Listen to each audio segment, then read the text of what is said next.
Larry, welcome. Good to have you with us here. The book came out on April 1st. Lazzeri is an unheralded player. The nickname helps him, but on those great Yankee teams, you almost forget about him a little bit with Musial and Ruth and Garrick and everything else. And here's the second baseman. Let's talk about that for a sec. Go ahead. Let me hear.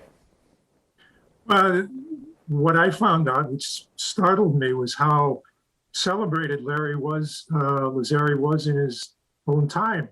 His contemporaries, both in the press and his fellow ball players, hailed him as not only one of the best players of that era, but also one of the brightest players on the field and one of the most respected.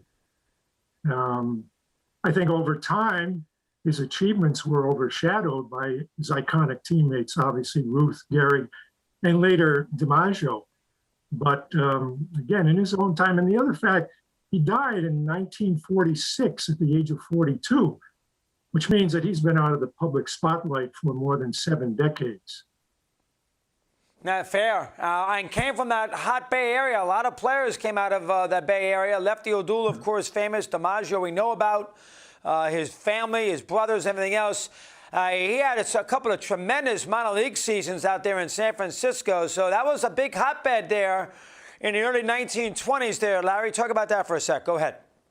Yeah, San Francisco, until through the 1930s, produced almost all of the early Italian-American major leaguers. I mean, you've mentioned some, Bernie Lombardi, and many others. And for whatever reason, I think the climate played a part in that, but it was one of the real hotbeds of sandlot and semi-pro and minor league baseball for decades. And it really produced a lot of great ball players going to the big leagues.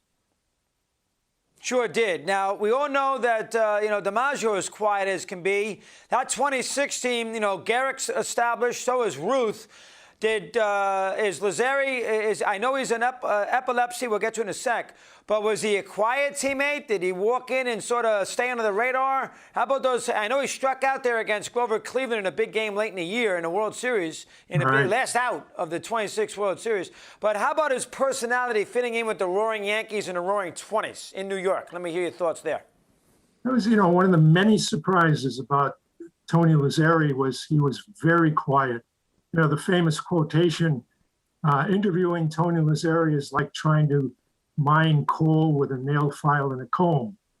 So he was very quiet. Perhaps the, epilepsy was a secret at the time. That might have played a part. He was quiet, but he was not aloof.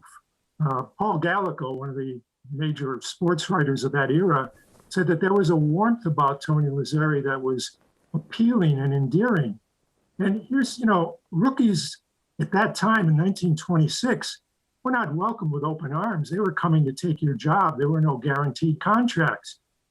So the fact that he was not only well-liked by his teammates as a rookie, respected to the extent that he was acknowledged even in his rookie year as the on-field leader of that team, one of the greatest teams of all time.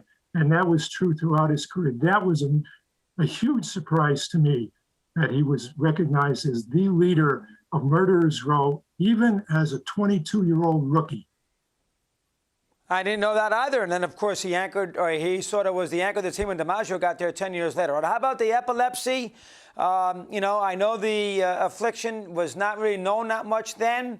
There probably wasn't anything they could do about it, so he had these fits in these weird spots. A lot of it seemed to happen in the morning. He kept it quiet. The Yankees made sure it was not a public scenario, because who knows how America is going to react 100 years ago to this. What can you tell me about that? I know you did a lot of research on it, talked to a lot of clinical psychiatrists about it. It's very interesting there. Larry, give me some thoughts there. Go ahead. Well, at that time, so little was known about epilepsy that it was stigmatized. I mean, people thought that perhaps this person was demonized or whatever. So it was best to keep it a secret. And the only treatment at that time was phenobarbital. And what I was told was that with epilepsy, you could go through long periods of time where there were fewer episodes and milder episodes. But there were also times when the episodes were more frequent and more intrusive. And that could lead to fatigue, tired muscles, sore muscles, less focus. And I cannot prove this, but in 1930 and 31, Lazzeri's productivity fell off. His first 4 years, he was so good that one writer said, if this keeps up, he'll go down as remembered as one of the all-time greats, along with Cobb and Wagner, Hornsby, and even Ruth. And then in 30, and more so in 31, his productivity fell off. And there was no explanation for it. There was no injury that was known at that time or revealed. And that there were a few vague references to an illness, but not defined. So it seems logical to me that he might have gone through that period where there were more intense, more frequent episodes. And let's face it, interesting. To be able to hit major league pitching when you're healthy is one thing. But when you've got those issues going on, it's unimaginable. But then he bounced back. 1932, he came back again after a little fall off in 1935 and had a great year in 1936. Yeah, bounced back. Why did it take him so long to get in the Hall of Fame, 1991? Well, remember, when he played ball, the Hall of Fame didn't start inducting people in 1939, the first real induction.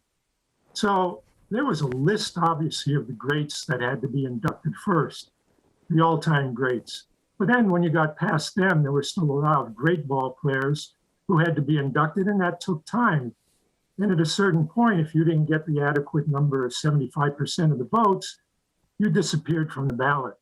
And essentially, again, Lazzeri's reputation over time faded because of Ruth, Gehrig, DiMaggio, and the fact that he died so young. I've been told that all things being equal, it's better to be alive when your Hall of Fame vote comes up. So I think for all of those reasons, and there are also writers who have argued that the baseball writers reached a point where they didn't want to admit more Yankees into the Hall of Fame. Yeah, so I think a there's lot of them in. Bunch of factors involved. Good job, Larry. Well done on the book. Excellent thoughts on the epilepsy. We'll learn something there, too. Came out April 1st. Push him up, Tony Lazzeri. Thanks for joining us today. I appreciate it very much. Thanks, Chris. I appreciate it.